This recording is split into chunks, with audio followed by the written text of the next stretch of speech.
Hello viewers, আসসালামু আলাইকুম। কেমন আছেন? ইনশাল্লাহ সবাই ভালো থাকেন। দেখেন, আমি একটা রেসিপি তৈরি করব। সেটা হচ্ছে বাঁধাকপি ভাজি। বাঁধাকপিটা কিন্তু অনেকে ভাজি করতে পারে না, মানে বলে যে সুন্দর পায় না। এটার উদ্দেশ্য হচ্ছে বাঁধাকপিটা কিন্তু প্রথম আমরা কিন্তু যে পরিমাণে রান্না করব সেই পরিমাণের অংশটুকু নিয়ে আমরা বেশি বড় পাত্রে পানি দিয়ে উপর দিয়ে ভালো করে ধুয়ে নেব। হাত এবং বটি উপর দিয়ে ধুয়ে, এইগুলি ধুয়ে আর শাকটার উপর দিয়ে ধুয়ে তারপরে পানি কিন্তু জারা দিলেই কাটা অংশের ভিতরে যেটা যায় ওইটা কিন্তু পড়ে যাওয়ার পরে কিন্তু আমরা ধোয়া পাত্র, হাত এগুলো বসে করে ধুয়ে ওটার মধ্যে কুচি করব। আর যত চিকন করে কুচি করব ততই সুন্দর হবে, ততই ভালো থাকবে। আর কাটার আগে, কুচি করার আগে যদি আমরা ধুই তাহলে আর কোনো পানি থাকবে না, রান্নাটাও সুন্দর হবে। এটাই বুঝতে হবে। তো দেখেন, আমি কিন্তু এভাবে করে অনেক চিকন করে কুচি করেছি। তার উপরে কাঁচামরিচ কুচি দিয়েছি, পেঁয়াজ কুচি দিয়েছি, রসুন কুচি দিয়েছি, হালকা পরিমাণ মতো লবণ দিয়েছি। কারণ পরিমাণ মতো লবণ না দিলে কিন্তু আবার আরও সমস্যা। তো এখানে আমি দেখেন কড়াই বসিয়েছি, ওখানে কড়ার মধ্যে তেল দিয়েছি, তেলের পরিমাণটা অল্প দিয়েছি। আর এখানে দেখেন এখন এখন পেঁয়াজ আর রসুন কুচি কিন্তু আমি তেলে দিয়ে দেবো।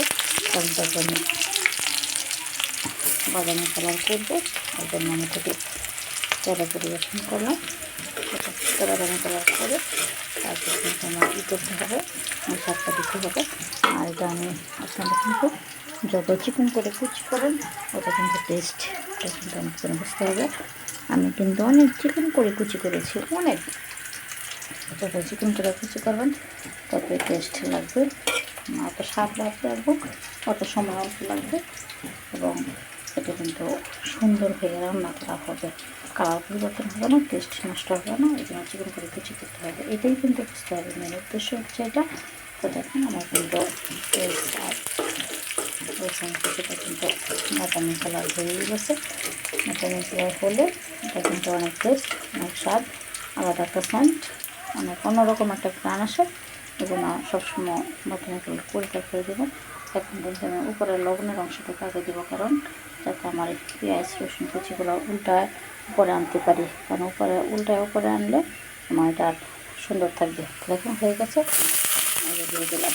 এখানটা উল্টে দেখুন উপরের অংশ এনে তারপর কিন্তু বাকি সবগুলো নিয়ে দিয়ে দিলাম। এখন কিন্তু এটাকে নেড়ে তারপরে আমি এটাকে প্রথম শুধু রেখে দেবো, কারণ বেশি রাখা লাগবে না। বেশি রাখলে তাড়াতাড়ি এরকম হয়ে যায়। এখন শুধু আমি রেখে দেবো। দেখেন, আমার শাকটা কিন্তু উনে গেছে। এখন কিন্তু আমি আর ডাকবো না, এখন তাপ বাড়িয়ে দিব। এখন প্রথম করে ডাকবো, ডাকার পরে এটা যখন উনে তারপর পানি বের হবে তখন আর আমি ডাকবো না। তখন ডাকলে কালার পরিবর্তন হয়ে যাবে। আর অনেকক্ষণ লাড়া না দিলে, কিছুক্ষণ লাড়া না দিলেও কালার মিশ্রটা পরিবর্তন হয়ে যাবে, টেস্ট নষ্ট হয়ে যাবে। শাক রান্না করলে কিন্তু নড়া যায় না, অন্য কাজ করবেন। আমার শাকের মধ্যে ফ্রাই হয়ে গেছে।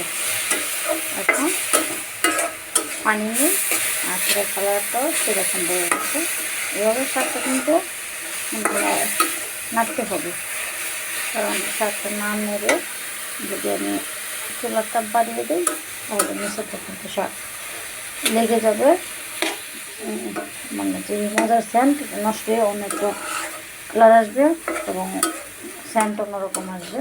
এই জন্য তো এবার শাকটা কিন্তু আমার হয়ে গেছে বন্ধুগণ। তো এবার কিন্তু আপনারা রান্না করবেন। আর দেখেন, আমার কিন্তু পানি উঠে নাই বেশি একটা, কারণ আমি কুচি করার আগে যেহেতু দিয়েছি সেই জন্য। আর দেখেন, খাবারটাও পরিবর্তন হয় নাই। এবার কিন্তু আপনারা রান্না করবেন এবং খাবেন। এখন সবজি সস্তা, শাকসবজি বেশি বেশি খাবেন, আমাকে বেশি বেশি কমেন্ট করবেন। তো সবাই ভালো থাকবেন। আল্লাহ হাফেজ, সবাইকে ধন্যবাদ।